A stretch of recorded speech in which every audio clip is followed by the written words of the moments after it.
High friends, Aarti's kitchen and लाईफस्टाईलमध्ये तुमचे मनापासून खूप खूप स्वागत आहे. आज मी कोथिंबीर वडी बनवणार आहे, तर रेसिपीला सुरुवात करूयात. इथे मी एक जुडी कोथिंबीर घेतलेली आहे. ती स्वच्छ धुवून बारीक चिरून घेतलेली आहे. इथे मी हिरवी मिरचीचा ठेचा घेतलेला आहे, तो मी 2 चमचे घालून घेते. आणि ह्याच्यामध्ये मी चवीनुसार मीठ घालून घेते. तुम्ही तुमच्या चवीनुसार मीठ घालू शकता. आता मी त्याच्यामध्ये 2 मोठे चमचे तांदळाचे पीठ घालून घेते, जेणेकरून आपली वडी छान अशी कुरकुरीत होते आणि खातानाही खूप टेस्टी लागते. आता ह्याच्यामध्ये मी 1 चमचा ओवा घालते, तो थोडासा हातावरती क्रश करून घालते. आता ह्याच्यामध्ये मी 1 चमचा हळद घालते, 1 चमचा तीळ घालते, घालून घेते. आणि अर्धा चमचा मी घरी बनवलेला गरम मसाला घालते.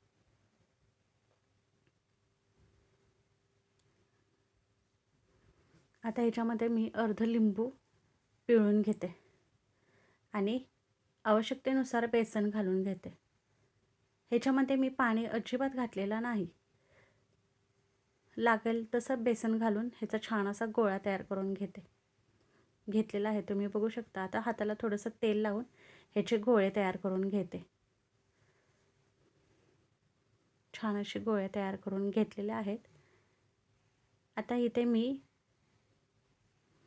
ते शिजवण्यासाठी एक चाळण घेतलेले आहे.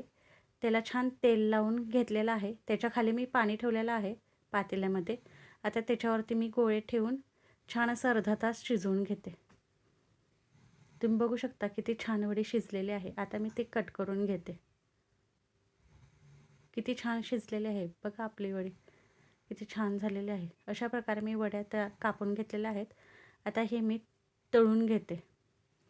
तुम्ही हे शॅलो फ्राय पण करू शकता. मी हे डीप फ्राय करते.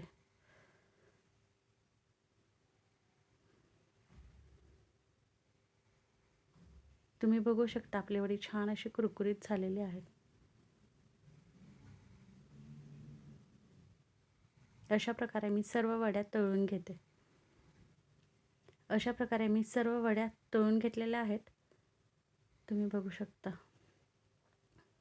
आणि ह्याच्यावरती मी गार्निशिंगसाठी ओल्या खोबऱ्याचा खीस टाकलेला आहे आणि थोडीशी कोथिंबीर. तुम्ही बघू शकता किती छान झालेली आहे वडी आपली.